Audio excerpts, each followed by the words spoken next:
Start with one whole 12-ounce box of shells. Got 2 eggs in here that I'm gonna break up. And then I'm going to be putting some evaporated milk. So that's 1 can of evaporated milk. Which, this is one of those, like, you know, it's not like condensed milk, so you gotta kind of open it like an old-fashioned beer can. I guess kids these days wouldn't know that you used to open beer cans with one of these. So yeah, so you're gonna put 1 whole can into our bowl. I'm gonna be adding some pepper and some seasoned salt, some onion powder, and then we're gonna be adding a little bit of cayenne. I'm gonna mix this all together. Before we pour this all over the noodles, I'm going to be adding, this is 1 stick of melted butter, and that just gets poured all over. So it's a half cup of butter, just like, I think it's a stick. Give that like a real quick stir. Make sure all those noodles are separated and not clumpy. We're gonna add our mixture right on top, just like that. This is so easy, y'all. And look, I mean, who doesn't like mac and cheese, right? So that all goes in there.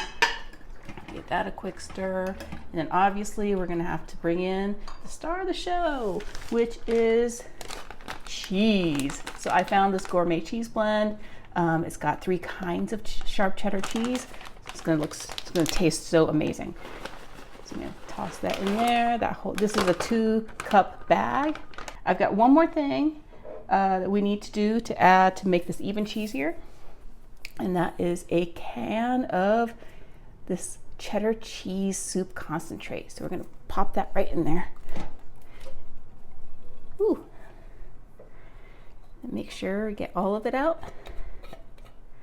Some milk, and we are needing 2 cups. And this is a 1-cup measure, so let's do 1 cup.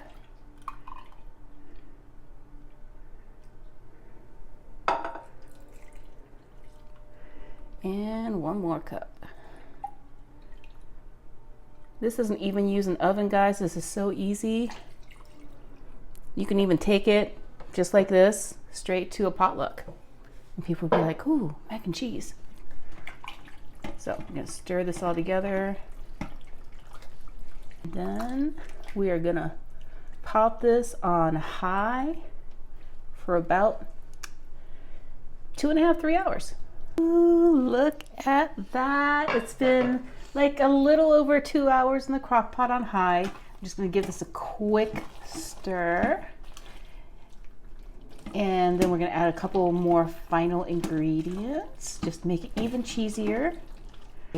Another bag of this gourmet cheese blend, or another 2-cup bag of cheddar cheese.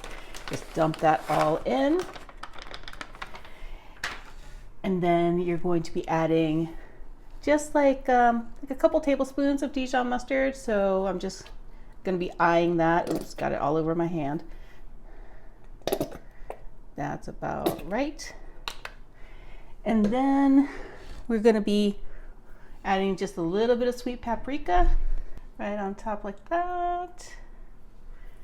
Then we're gonna be giving this a quick stir and then putting the lid back on it just for about like 15 minutes, just to make sure all this cheese is melted and all those flavors are incorporated.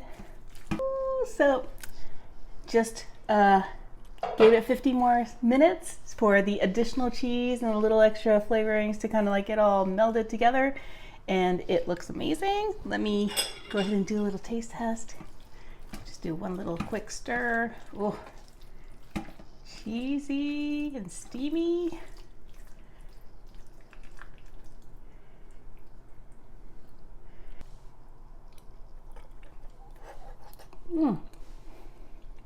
This is a really, really good mac and cheese. I hope you give this a shot at home.